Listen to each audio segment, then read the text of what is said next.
Mais maintenant, affranchis du péché et devenus des esclaves de Dieu, vous avez pour fruit la sanctification et pour fin la vie éternelle. Car le salaire du péché, c'est la mort. Mais le don de Dieu, c'est la vie éternelle en Jésus-Christ, notre Seigneur. Romains 6, 22, 23.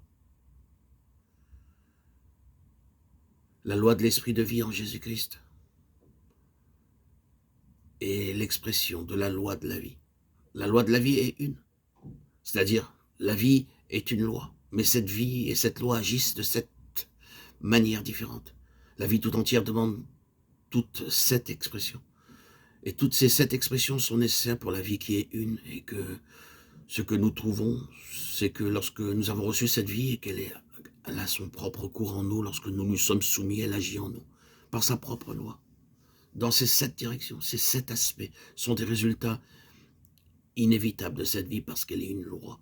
Nous avons dit, et nous savons tout à fait bien, que dès qu'une loi est établie et acceptée et reconnue, elle s'exerce d'une certaine manière. Son action est parfaitement spontanée, parfaitement naturelle. Nous pourrions dire, elle est automatique. Ainsi, la vie agit de certaines manières dès qu'elle est établie et que nous lui obéissons. Et nous verrons que cette vie divine, si nous la laissons nous gouverner spontanément et tout à fait naturellement, aura comme résultat 7 choses qui sont toutes décomposées de la vie. Ce sont les 7 expressions de la vie.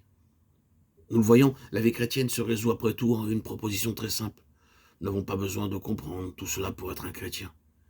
Mais dès que l'on devient un chrétien, certaines choses commencent à nous arriver. Et c'est alors d'une très grande valeur de comprendre ce qui nous arrive. Parce que c'est comprendre ce que Dieu a fait, ce que Dieu cherche. Mais les choses arrivent lorsque l'esprit de vie qui est en nous n'est ni entravé, ni arrêté. Lorsque nous marchons avec le Seigneur.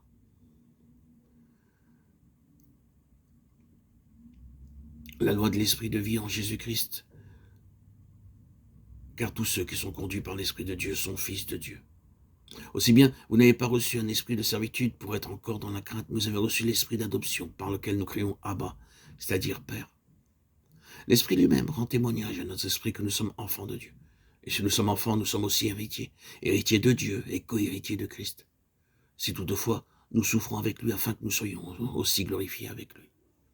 Romains 8, 14, 17. Nous voyons que tout au long, le lien est l'esprit de vie, conduit par l'esprit d'adoption, l'esprit rend dans témoignage à notre esprit. Mais tout cela est en relation avec une chose toute spéciale.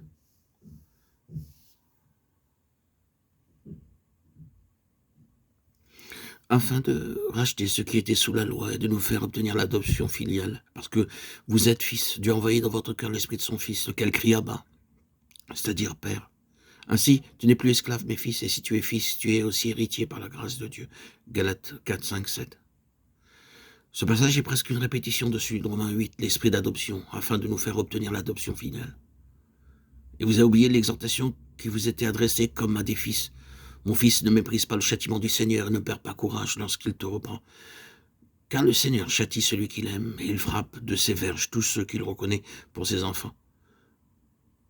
Si vous avez à endurer le châtiment, Dieu vous traite comme des fils.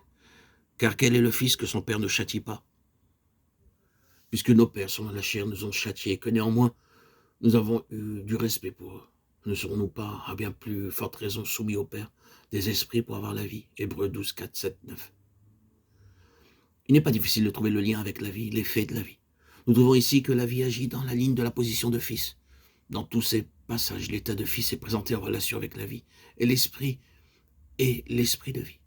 Nous sommes amenés à cela par le symbole et l'illustration de l'Ancien Testament qu'est Isaac.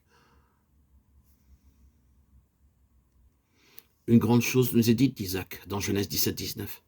Dieu répondit, non, c'est Sarah, ta femme, qui te donnera un fils, tu l'appelleras Isaac, et je ferai alliance avec lui, alliance qui sera perpétuelle pour sa postérité après lui. Ici, Dieu règle positivement et pour toujours la question de savoir ce que représente Isaac dans l'économie divine. Dans notre méditation précédente, où nous parlions de la 4e expression de la vie représentée par Abraham, nous avons ici la vie agissant par la foi étant un aspect de la loi de la vie. Et Isaac représente ici le fruit de la foi, l'état de fils. La foi n'est pas une fin en soi, la foi produit l'état de fils, car la foi d'Abraham à son point suprême reçoit Isaac, hors du pouvoir de la mort, hors de la portée de la perte du temps, sur une base de résurrection.